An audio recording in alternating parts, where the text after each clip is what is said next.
नमो अरिहन्ताणं नमो सिद्धाणं नमो आयरीयाणं नमो उवज्झायाणं नमो लोई सव्वसाहुडं मंगलम भगवान वीरो मंगलम गौतमो गणी मंगलम कुंद कुंदाद्यो जैन धर्मोस्तु मंगलम सर्वमंगल मांगल्यम सर्वकल्याणकारकम प्रधानम सर्वधर्माणां जैनम जयतु शासनम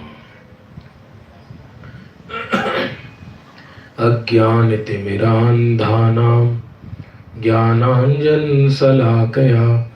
चक्षुरुन्मीलितं येन तस्मै श्रीगुरवे नमः। आत्मा ज्ञानं स्वयं ज्ञानं ज्ञानातन्यत् करोति किं परभावस्य कर्तात्मा मोह्यं व्यवहारिणा।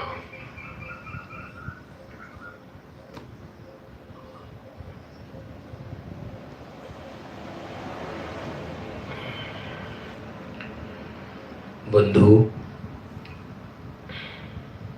प्रातःकाल की स्वाध्याय का समय हो चुका है।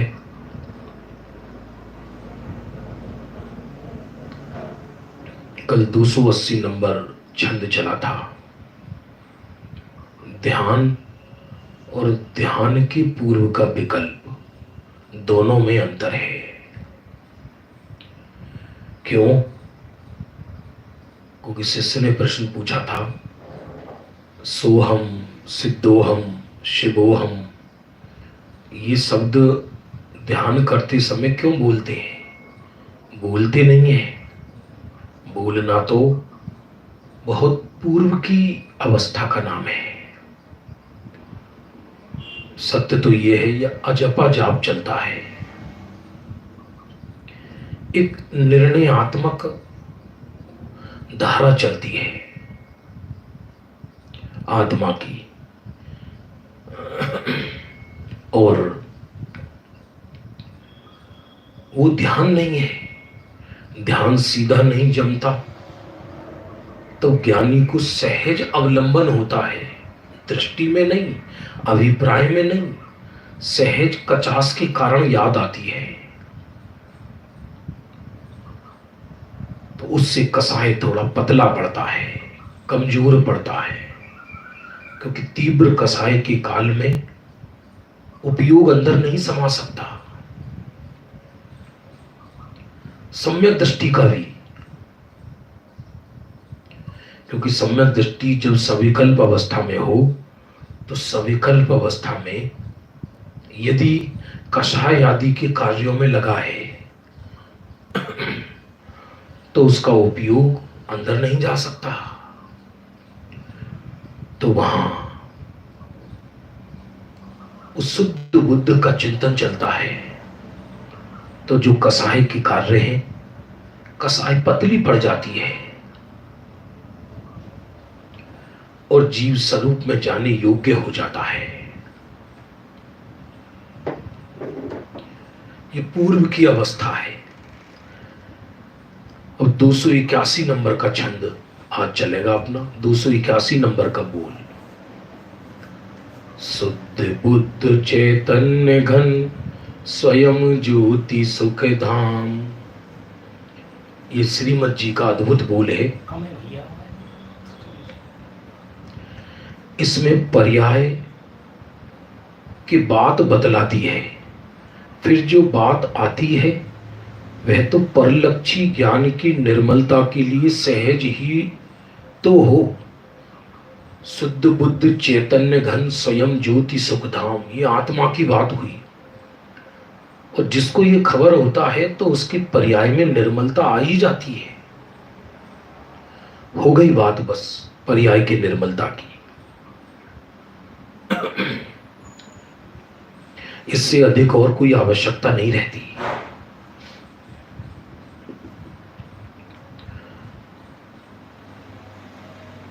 निर्मलता सहज हो तो हो,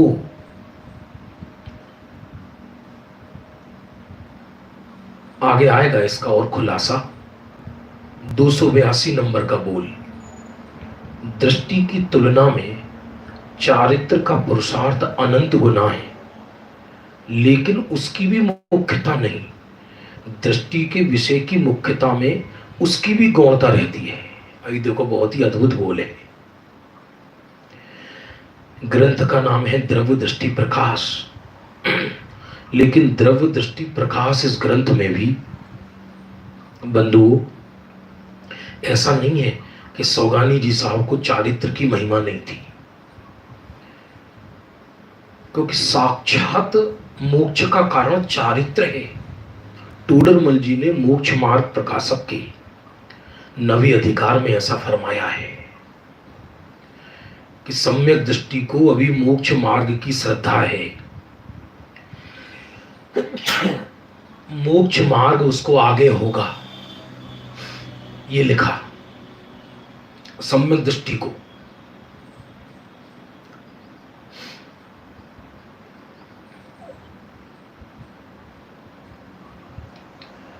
क्योंकि सम्यक दर्शन हो जाने पर भी मोक्ष की गारंटी नहीं, लेकिन सम्यक चारित्र पूर्ण होने पर मोक्ष की गारंटी है। इस साक्षात मोक्ष का कारण चारित्र बनता है। यद्यपि तीनों साथ ही रहते हैं, सम्यक दर्शन के बिना सम्यक चारित्र नहीं होता। बंधुओं, तो चारित्र में अनंत गुना पुरुषार्थ है। देखो, जब श्रद्धा की चर्चा आएगी तब ये कहा जाएगा कि श्रद्धा सम्यक होने में अनंत गुना पुरुषार्थ है। लेकिन बंधुओं, श्रद्धा सम्यक भी हो जाए, जब तक चारित्र पूर्ण ना हो तब तक श्रद्धा का विपरीत होना स्वाभाविक है, हो सकती है। कर्णन योग के ग्रंथ में आता है, एक बार कोई जीव सम्यक दृष्टि हो जाए, तथापि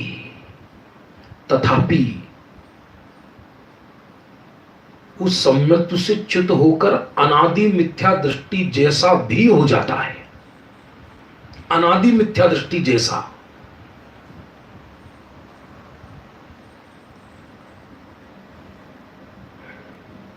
ये विचित्रता है।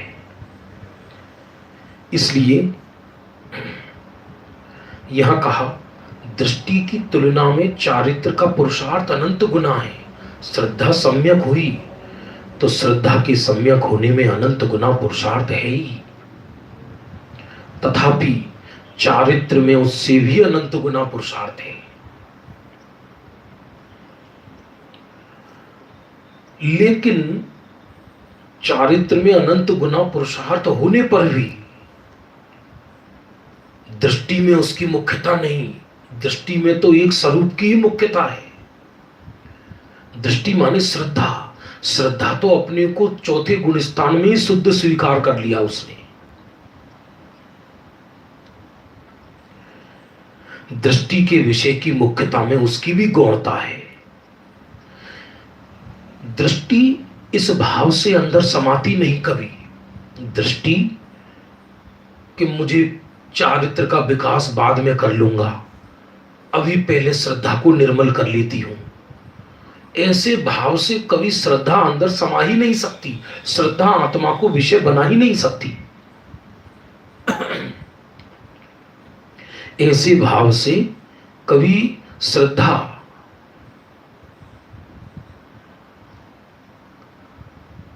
सम्यक नहीं हो सकती। श्रद्धा के सम्यक होने की विधि क्या है कि अपूर्णता के काल में पूर्ण स्वीकार करती है। न भूतकाल के अपूर्णता का ख्याल रहता, न भविष्य की अपूर्णता का ख्याल रहता, और न भविष्य में मुझे पूर्ण होना है ये लक्ष्य रहता। ये श्रद्धा का लक्ष्य वक्ष्य नहीं है। श्रद्धा तो अपने को वर्तमान में ही भगवान स्वीकार करती है, तभी श्रद्धा सम्यक हो सकती है। ये सब काम ज्ञान का है, पर्यायों की अपूर्णता का भान। लेकिन जिस समय जीव को श्रद्धा सम्यक हुई, उस समय तो ज्ञान भी स्वरूप में होता है और चारित्र भी स्वरूप के अंदर होता है। ये ऐसा हो ही नहीं सकता। कितना गजब का बोल है। 282 नंबर। दृष्टि की तुलना में चारित्र का पुरुषार्थ अनंत गुना है, लेकिन उसकी मुख्यता नहीं है। दृष्टि के विषय की मुख्यता में उसकी भी गौणता रहती है। मेरा चारित्र तो बस यही है कि मैं शुद्धात्मा हूं, और कोई मेरा चारित्र नहीं है। ऐसे भाव में सहज चारित्र का विकास होता है। आश्चर्य तो यह है कि श्रद्धा सम्यक होने पर चारित्र के विकास करने के लिए चारित्र में कुछ नहीं किया जाता, उपयोग बाहर से हटकर स्वरूप के अंदर समाता है, तो चारित्र का विकास होता है। फिर से सुनना, उपयोग अधिक देर अंदर रहने लगे, उपयोग का अंदर रहने का काल बढ़ जाए तो वीतरागता बढ़ती है, गहराई बढ़ जाती है अंदर, क्योंकि चौथे गुण स्थान में सम्यक दर्शन हो गया, स्वरूपाचरण की कणिका भी प्रकट हो गई और ज्ञान भी सम्यक हो गया। अब प्रश्न ये है कि चारित्र सम्यक कैसे हो?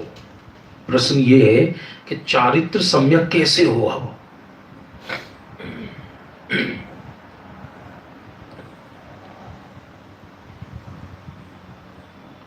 तो आचार्य कहते हैं कि चारित्र सम्यक कैसे हो, उसके लिए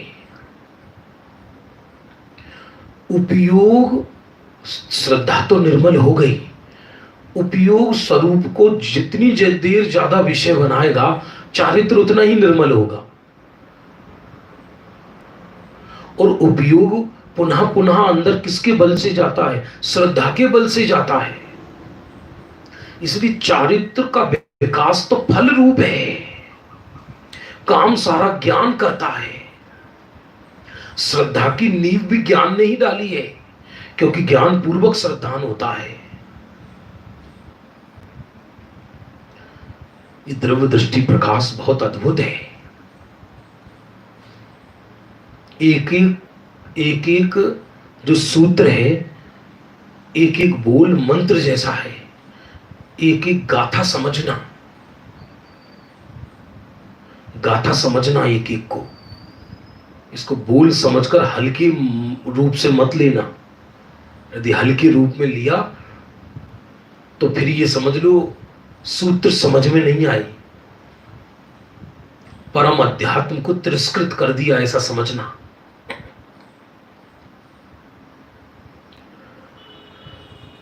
दृष्टि की तुलना में चारित्र का पुरुषार्थ अनंत गुना है, लेकिन उसकी भी मुख्यता नहीं, दृष्टि के विषय की मुख्यता में उसकी गौणता रहती है।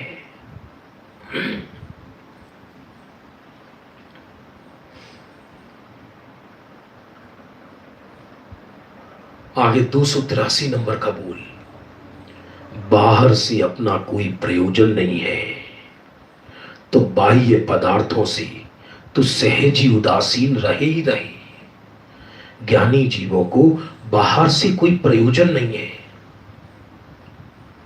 अरे परिणाम मात्र से प्रयोजन नहीं है तो बाहर से क्या प्रयोजन होगा?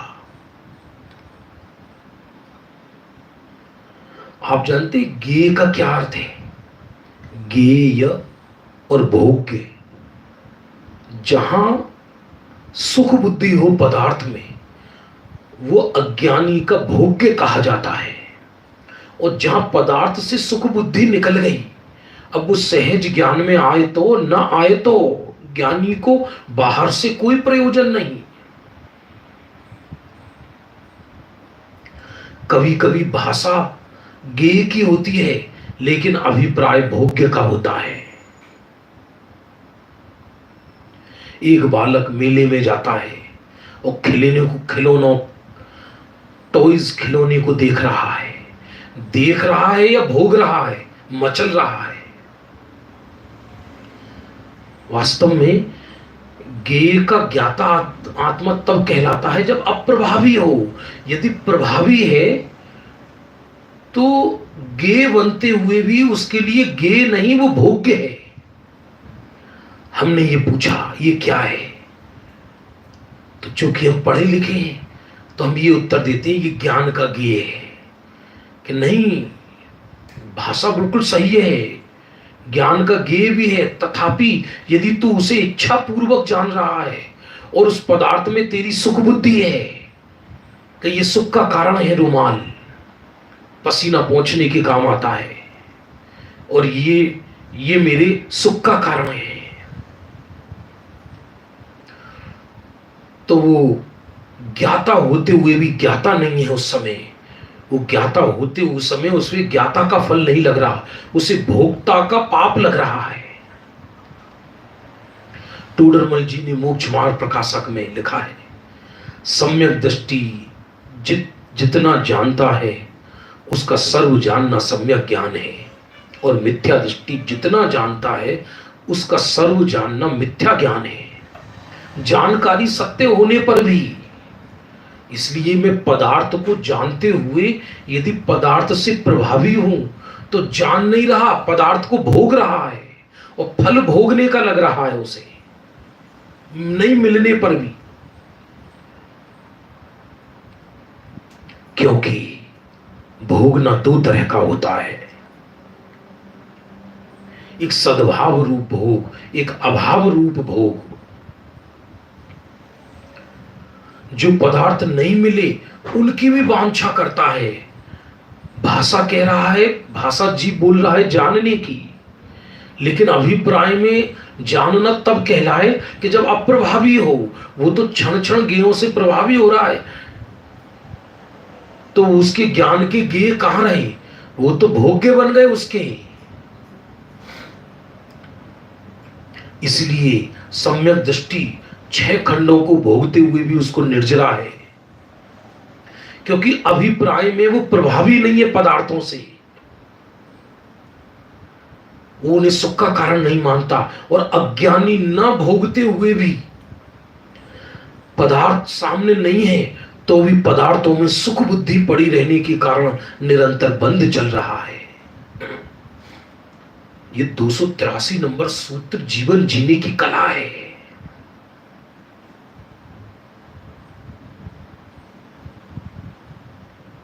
जीवन जीने की कला है अद्भुत। 283 नंबर दार्शनिक बोल है, अभी केवल ज्ञान हो जाए। इसका अर्थ क्या कि केवल ज्ञान की वांछा ही ना रहे, बाहर से अपना कोई प्रयोजन नहीं, सब जानने का प्रयोजन भी नहीं बाहर से कि नहीं, क्योंकि यदि प्रयोजन जानने का हो जाए, प्रयोजन तो सुख का है, प्रयोजन जानने का नहीं। जानना स्वभाव है पर जानने की इच्छा विभाव है। ज्ञान तो खिलता है सहज। क्या गजब है, जब जीव स्वरूप में डूबता है तो ज्ञान खिलता है, और जब जीव गेयों को जानने जाए इच्छा पूर्वक तो ज्ञान ढकता है और ज्ञान समटता है।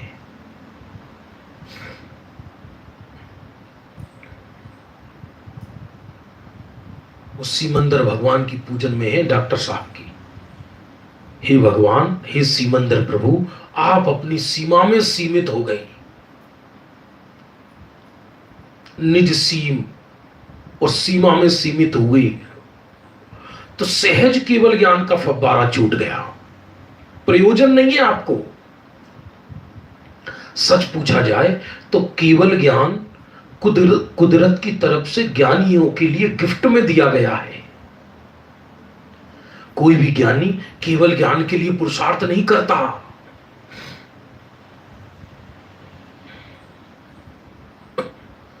पुरुषार्थ तो स्वरूप में समाने का करता है, और जब स्वरूप में समाने का करता है तो सहज अपने काल में केवल ज्ञान होता है। उसे वांछा नहीं है एक एक गेय को जानने की। यदि वांछा हो तो मैं किसी पदार्थ को घूर घूर कर या बुद्धि पूर्वक जानने जाऊं तो बिना प्रभावी हुए कैसे जाऊंगा? मुझे उससे प्रभावित हूं तभी तो जाता हूं। अब कश्मीर घूमने चल रहे हैं तो कश्मीर की महिमा अंदर आई है, उससे अट्रैक्शन हुआ है, तब तो जा रहा है। वो लिखा इसमें, बाहर से अपना कोई प्रयोजन ही नहीं, कर्ता कर्म का भी प्रयोजन नहीं, भोक्ता भोग का भी प्रयोजन नहीं, और प्रयोजन तो जानने का भी नहीं। जानना स्वभाव है, ये बात अलग है, पर प्रयोजन नहीं है कि मैं इसे जानूं।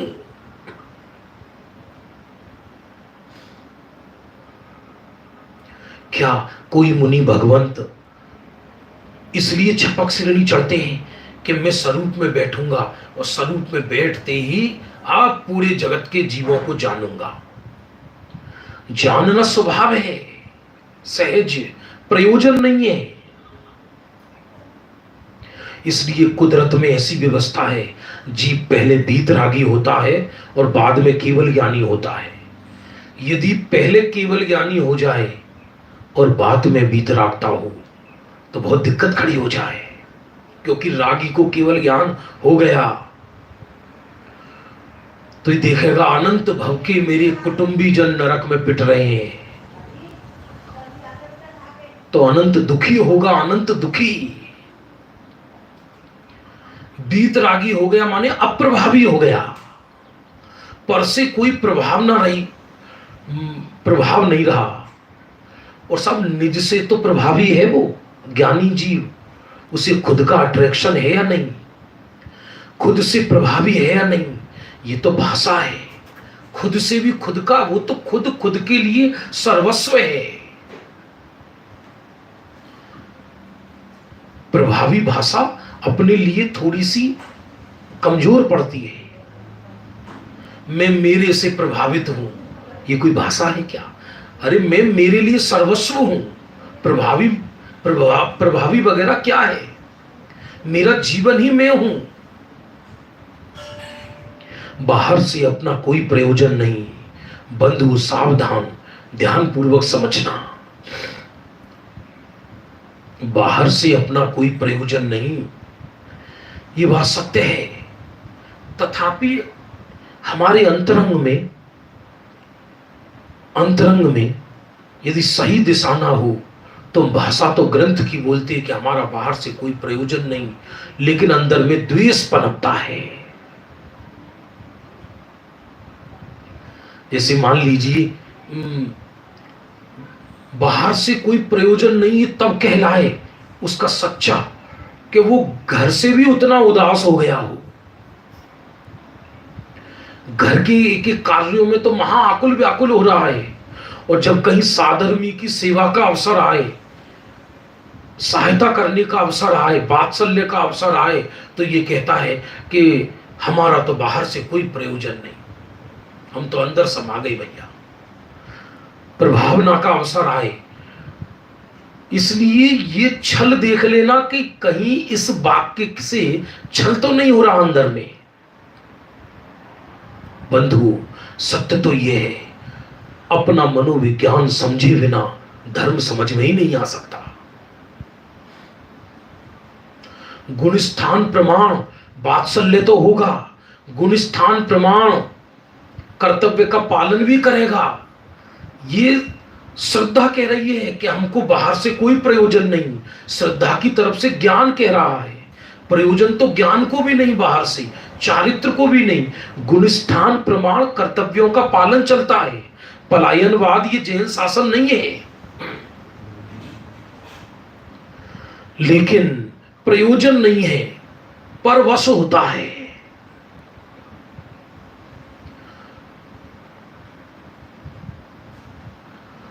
अब जैसे कहीं जैन शासन का कोई कार्य हो रहा हो, जिन धर्म की प्रभावना का कार्य हो रहा हो, तो व्यक्ति वहां कहता, साहब हमको तो कोई प्रयोजन ही नहीं है बाहर से, लेकिन तेरी बेटी की शादी हो, बेटे की शादी हो, तो वहां तो कितना उमंग पूर्वक भाग लेता है। धन कमाने का अवसर हो, तो इस बात को समझना ध्यान पूर्वक, बाहर से कोई प्रयोजन नहीं, ये श्रद्धा में अटूट निर्णय है। तथापि गुणस्थान प्रमाण बाहर में प्रवर्तता नजर आता है, पर प्रयोजन नहीं। बाह्य पदार्थों में तो सहज ही उदासीन रहे। ये सहज शब्द जो डाला है वो बहुत अद्भुत है। उदासीन अर्थ द्वेष में नहीं है, उदासीन का अर्थ शोक नहीं है। उदासीन का अर्थ है वो तटस्थ हो जाता है जगत से। प्रवचन सार में एक शब्द आया है बड़ा प्यारा, महासाम्य। मुनि भगवंतों को महासाम्य दशा प्रकट हो जाती है।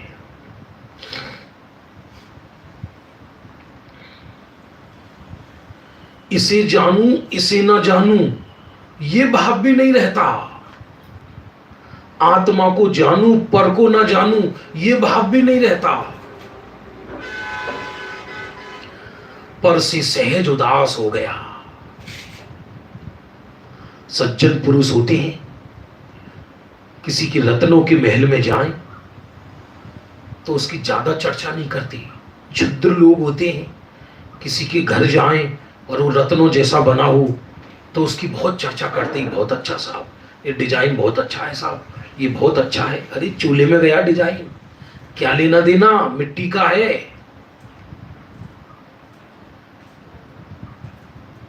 ये समझना, ये सज्जनों की निशानी है कि दूसरों के महावैभव में जाकर उदास होते हैं। उदास का अर्थ शोकाकुल नहीं, उदास होते हैं। क्या है, इधर मिट्टी ज्यादा इकट्ठी हो गई है, इधर मिट्टी कम है, क्या है इसमें दम। सहज उदास, प्रभावी तो है ही नहीं, प्रभावी तो है ही नहीं। ग्रंथों में ऐसा आता है, ग्रंथों में माने विद्वान लोग बताते हैं। गुरुदेव श्री कई बार मुंबई गई तो वहां बड़े बड़े श्रेष्ठियों के यहाँ किसी बंगले में रुकना हुआ गुरुदेव का, और समुद्र के किनारे वाले जो बंगले हैं, आज के जमाने में तो 100 करोड़ में ना मिले,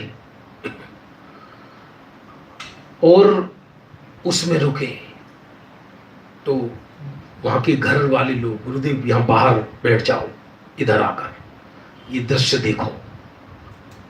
गुरुदेव उस समय तो कुछ नहीं बोले। गुरुदेव का नियम था कि व्यक्तिगत कुछ नहीं बोलते थे वो किसी से। जो स्वाध्याय का अवसर आए, अरे ये रौद्र ध्यान है, रौद्र ध्यान है, ये समुद्र के किनारे बंगला है, ये रौद्र ध्यान है, रौद्र ध्यान। और उसमें मछलियां छोटी छोटी बड़ी बड़ी मछली घूम रही हैं, तो कौवे पक्षी, गिद्ध पक्षी उनको नोच नोच कर ले जा रहे हैं।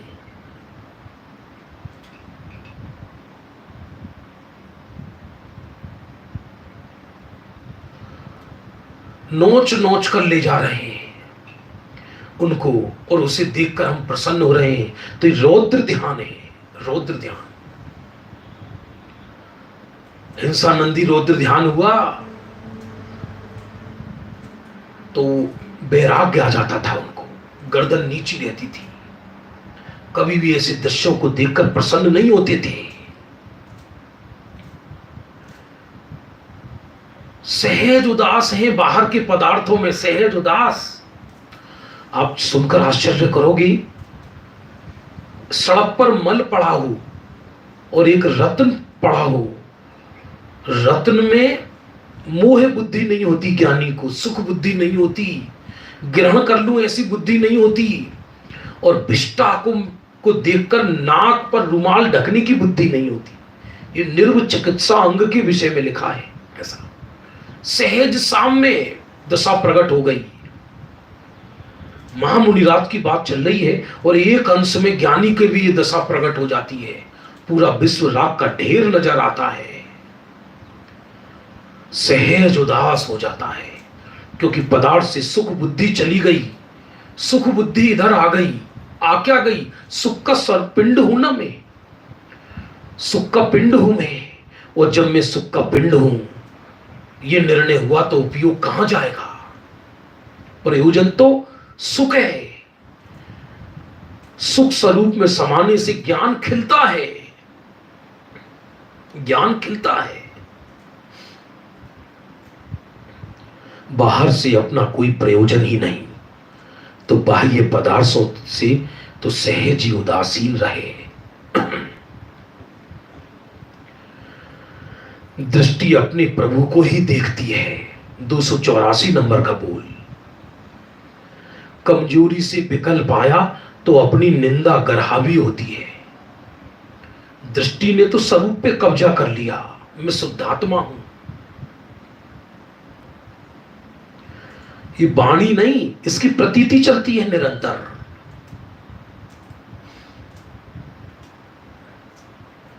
तो गुरुदेव मर्म खोले इसका, विद्वान बड़े बड़े विद्वान मर्म खोले। हमने तो पहले ही दिन बोला था भाई, हम तो सहज एक स्वाध्याय कर रहे हैं, जितना भी हमको थोड़ा बहुत ज्ञान है।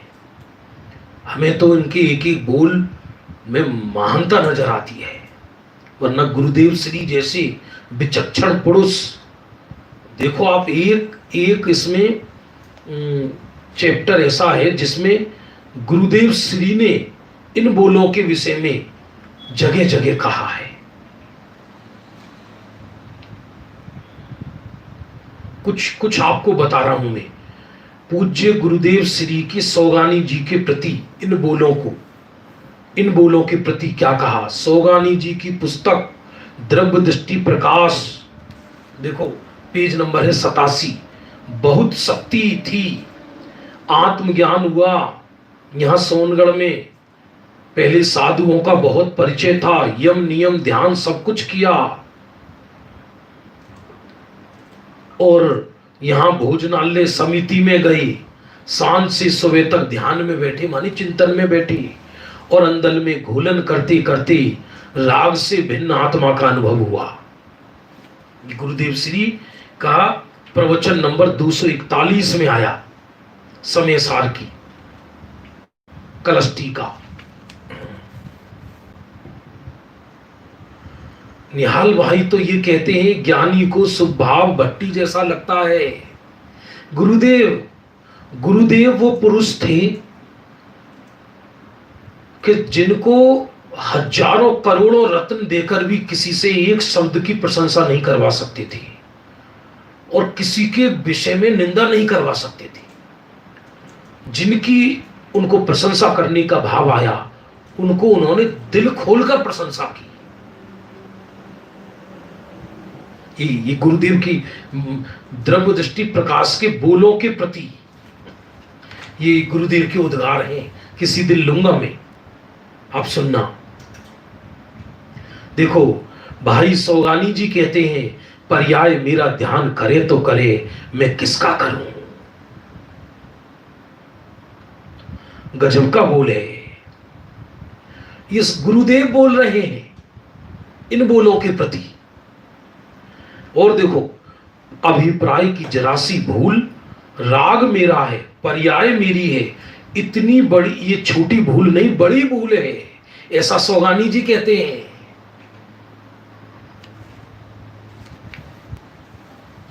विकल्प उठे तो नुकसान ही नुकसान है। आहा, निहाल भाई ने लिखा है, सुनने वाले को भी नुकसान और सुनाने वाले को भी नुकसान। आहा, गजब बात है। ये देखो, मैं अपनी तरफ से नहीं बोल रहा, गुरुदेव बोल रहे हैं। तो गुरुदेव, जिनको हम गुरुदेव मान रहे हैं, वो गुरु इन बोलों के प्रति बोल रहे हैं। इसलिए इन बोलों को ऐसा मत समझना कि गाथा नहीं है, ये तो कोई छोटी मोटी बात है।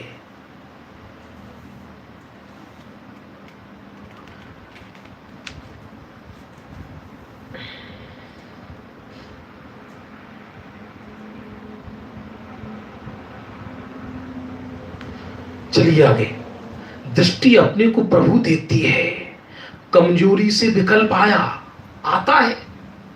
ध्यान देना, विकल्प में परत्व ही पर्याप्त है, विकल्प में पृथकत्व ही पर्याप्त है। अज्ञानी को विकल्पों से द्वेष नहीं है, और विकल्पों में सुख बुद्धि भी नहीं है। कमजोरी बस विकल्प आते हैं तो अपनी निंदा गरहा होती है। मैं पामर हूं, ऐसा भी विकल्प आता है ज्ञान में। परंतु यह तो क्षण क्षण पूर्ता ही विकल्प है। आ गया तो आ गया, सहज। दृष्टि में स्वरूप का ही जोर रहता है, बाहर में इस जाति के विकल्प भी आते हैं।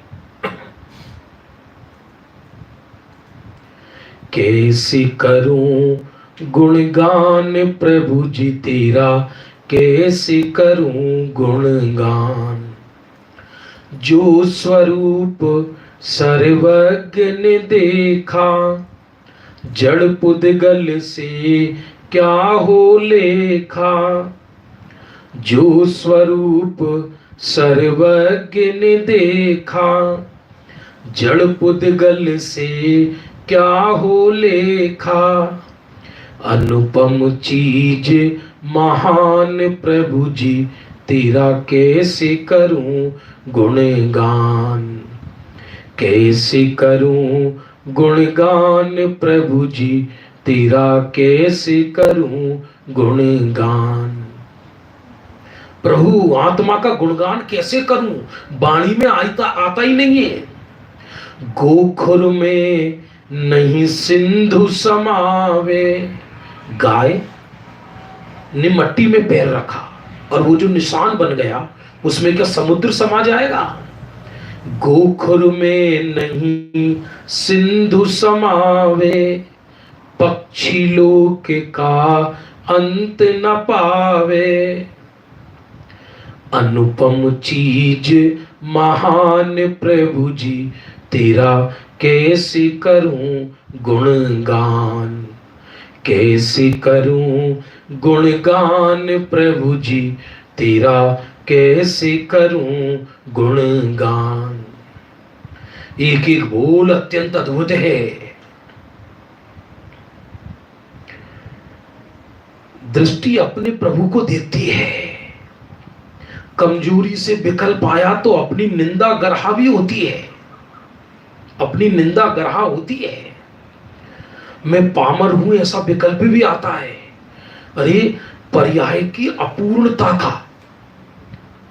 और ज्ञान ज्ञानी को होता है, उसमें खेद भी वर्तता है।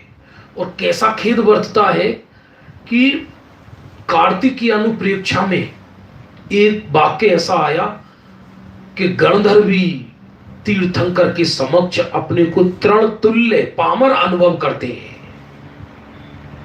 अब ये कथन दृष्टि की तरफ से नहीं, ये कथन ज्ञान और चारित्र की तरफ से है। कहां छाई ज्ञान, कहां छाई ज्ञान और कहां में श्रुत ज्ञान वाला। हे प्रभु, मुझे भी पूर्ण अतीन्द्रिय आनंद भोगना है। मैं पामर हूं ऐसा भी विकल्प आता है, परंतु यह तो क्षण पूर्ता ही विकल्प है, क्षणिक विकल्प है। आ गया तो आ गया।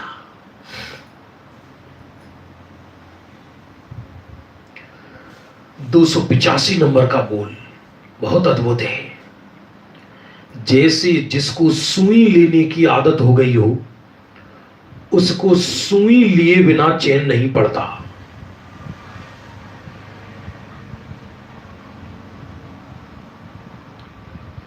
गजब का बोल है, सावधानी पूर्वक सुनना। सुई समझ रहे, ये किसी को इंजेक्शन लेने की आदत पड़ जाती है, और वो दवा का भी इंजेक्शन हो सकता है और स्मैक भी हो सकती है, और उसके बिना व्यक्ति तड़पता है।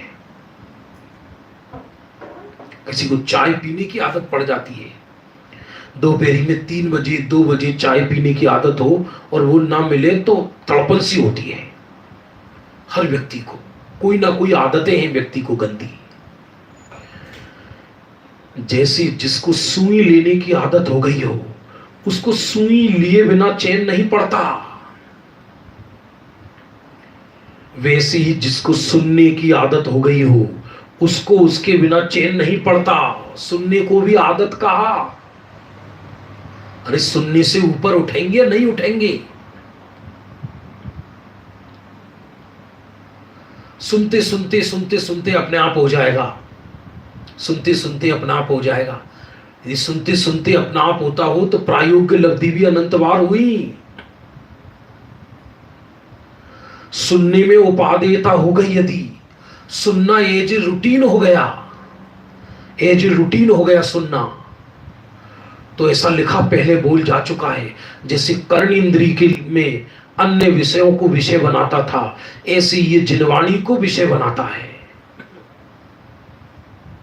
चौथी गाथा में लिखा, काम भोग बंद की कथा ये आज तक सुनने में आई, उसी का परिचय है और उसी का अनुभव है। तो क्या आत्मा की बात सुनने में नहीं आई क्या? कि सुनकर परिणमन नहीं किया, सुनकर परिणमन नहीं किया तो उसको सुनना सुनना नहीं कहते।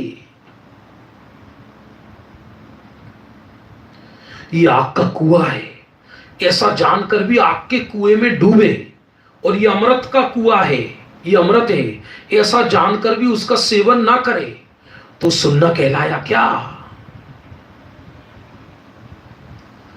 रूटीन हो जाता है, एक रूटीन। हाँ, उस रूटीन में जो मंद कसाय होगी, उसका जो स्वभाव से पुण्य बंद होगा, वो एक अलग चीज है।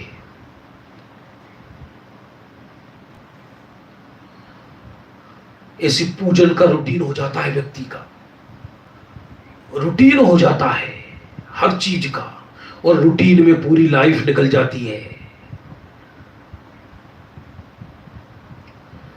जैसे किसी को सुई लेने की आदत हो गई हो, उसको सुई लिए बिना चैन नहीं पड़ता, वैसे ही जिसको सुनने की आदत हो गई हो, उसको उसके बिना चैन नहीं पड़ता। लेकिन तीव्र निषेध आए बिना उससे छूट नहीं सकता।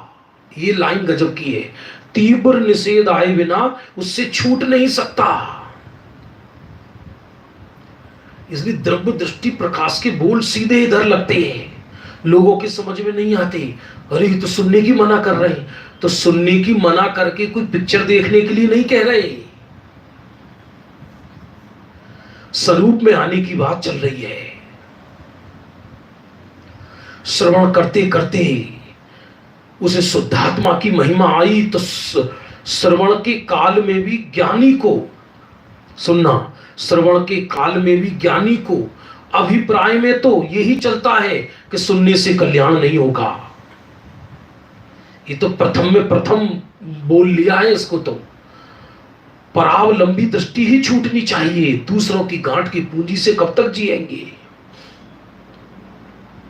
भगवान के समर्षण में भी गणधर का विकल्प जब तक श्रवण का रहता है, तब तक वो गणधर ही रहते हैं, और कुछ तो पहले ही मोक्ष चले जाते भगवान से।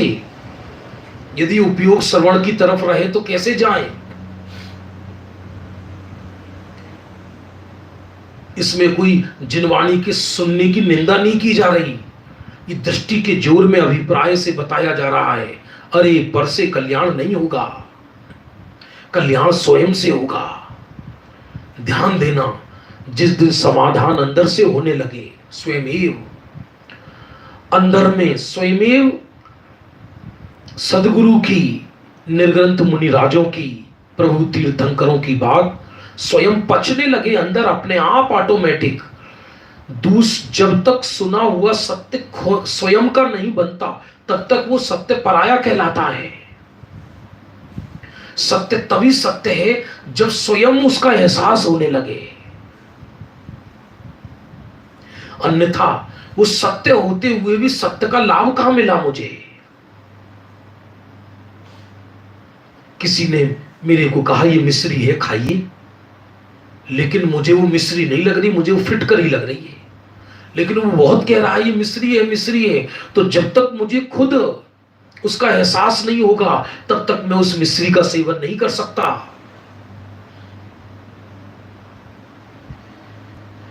लेकिन तीव्र निषेध आए बिना उनसे छूट ही नहीं सकता।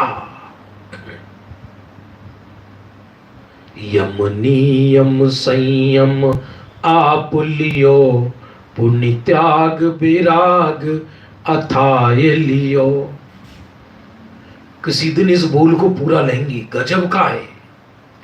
हमने आज तक आत्म कल्याण के लिए क्या क्या किया उसकी लिस्ट गिनाई है, मुझे पूरा याद नहीं आ रहा अभी।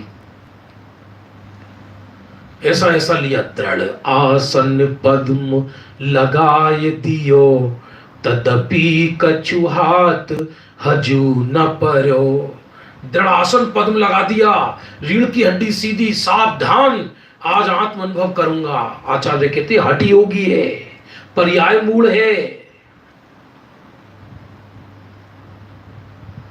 क्योंकि क्रिया का जोम है अंदर से, क्रिया का।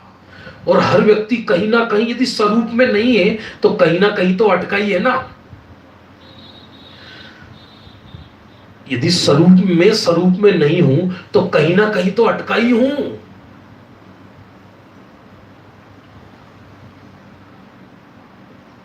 किसी ना किसी में तो अटका ही है ना। अब अपना अपना पहचानो कि हम किस किस में अटके हैं, और जब तक उसका निषेध ना बरते तो अब तक अंदर नहीं आ सकता। निषेध बरत, और तीव्र निषेध।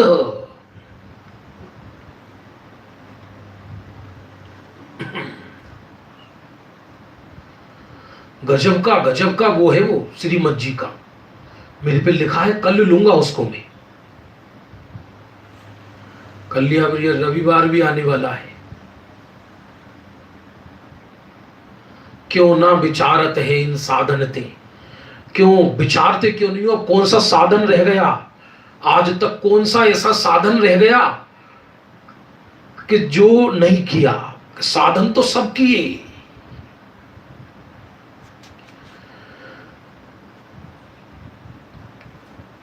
आगे लिखा, तीव्र निषेध आए बिना उससे छूट ही नहीं सकते, एक रूटीन बन जाता है व्यक्ति का।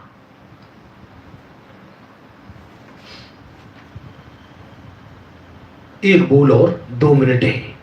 सम्यक दर्शन का विषय भूत आत्मा कैसा है।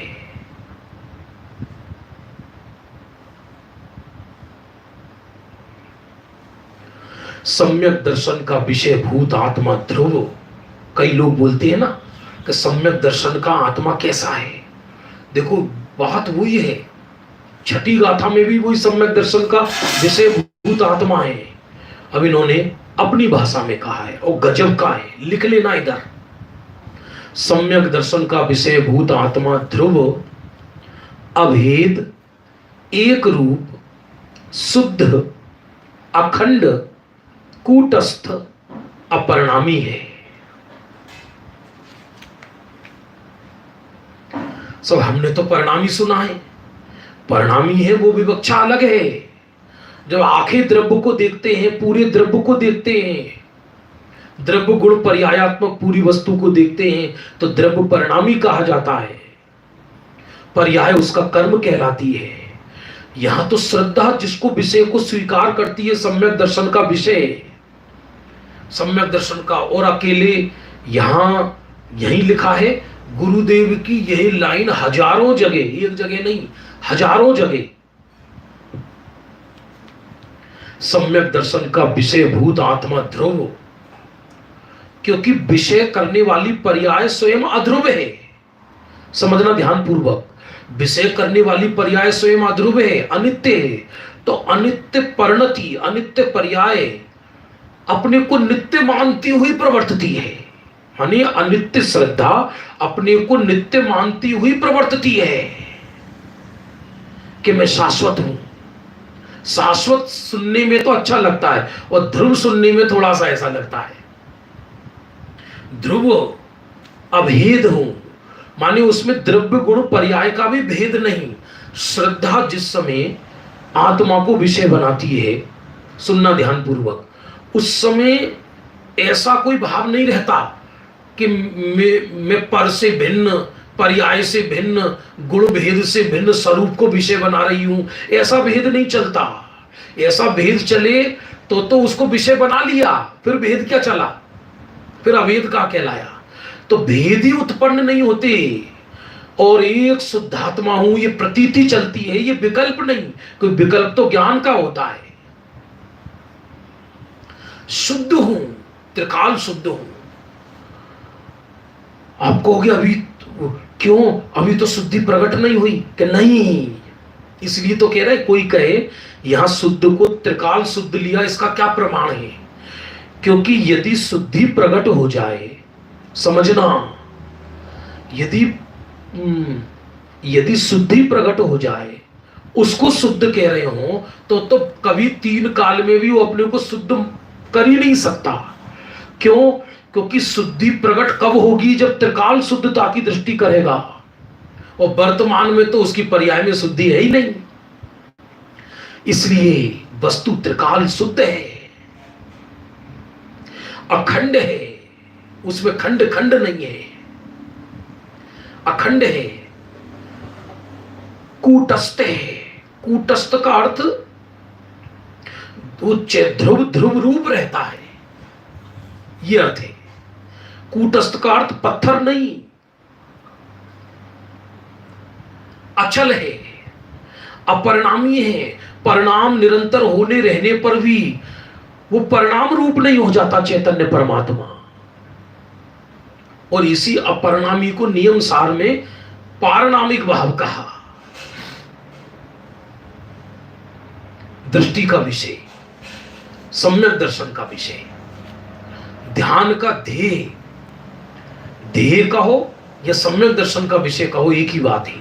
जिसमें अंतर मुहूर्त रमने से जीव को केवल ज्ञान होता है, जिसको स्वीकार करने से सम्यक दर्शन होता है, और जिसमें अंतर मुहूर्त रमने से केवल ज्ञान होता है, उस विषय को बताया।